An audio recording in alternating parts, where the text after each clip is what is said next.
Well, part two, the part I started doing, I actually forgot about as my emotions carried me away.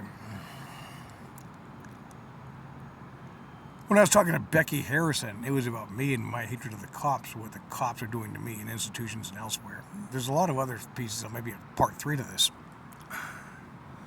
But for the purposes of part two, when my parents were still alive, and I think my mother was at that point dying, and then I terminated therapy because I had to spend time with her. I wanted to spend time with my mother, but that was taking up the time that was otherwise in therapy, so I stopped there with Becky Harrison. But during that time, and they were plagiarizing my little airplanes thing and all that because, they thought it was good, so they roadblocked me, didn't acknowledge me, and then did it themselves as what they were doing of their research, DHS and others. But in any case, at that time I was expressing a deep and violent hatred I had, anger, just intense, boiling rage, anger. And it's actually changed. And where it changed was in Washington, D.C. There's two or three places it changed. One of which was in Washington, D.C. in my motorcycle trip across the USA trying to get to California. And I'm sitting there struggling in D.C. WMATA trying to get up to get a disabled fare pass because I'm so poor. And I'm sitting there trying to get a disabled pass. And they're sitting there trapping me in the elevator with children and women in stretch pants and all that stuff. And I'm just trying to go get a disabled pass. You fucking idiots. You're roadblocking that with sexually attacking me on the way. You insane garbage of shit on your bodies. You fucking worthless and cut you to death ear to ear. So I was so angry by that, I went to a FedEx thing where there's a computer you could rent.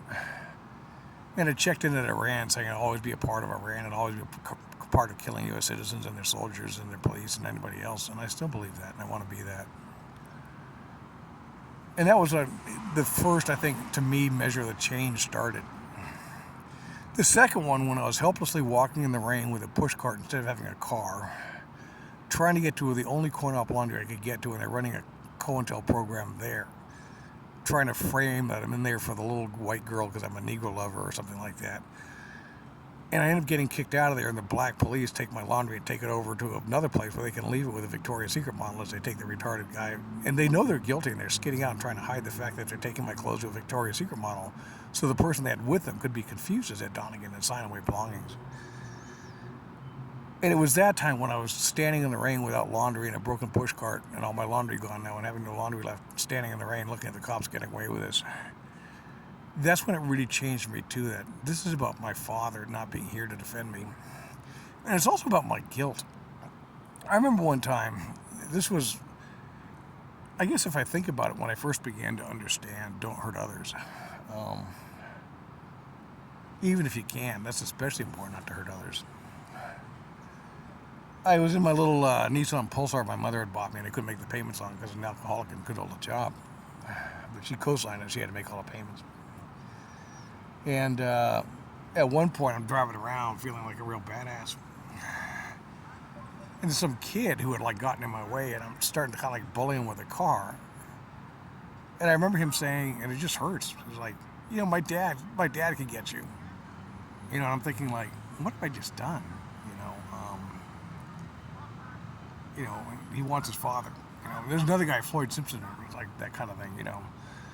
When they were bullying me as I'm trying to do my laundry, standing in the rain with no way to do laundry, I was like, this is Jim and Gloria's son, you insane garbage. You just fucking insane garbage. What do you think you can get away with against them opportunistically if you make it really look like I'm a criminal, not a sex fiend? Yeah, sure, I was radiologically attacked in prison and stuff like that. There's some kids in St. Jude's who have had too many x-rays. They have to have them because they got bone cancer. So I picked up some extra radiation here or there. To me, it's not that big a thing. Under the law, it probably is. I'm sure it is. But what these police and fire are, and the fact that they aren't cutting their throats open, I don't understand the USA. It's bacteria. I'll always believe in killing people in the USA.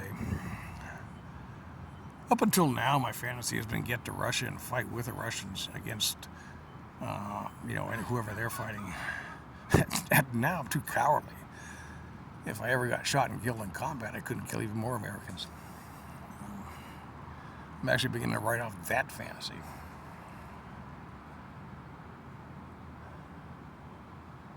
There's a part 3 to this. I don't think I'm going to get into right now. Additional part of that, but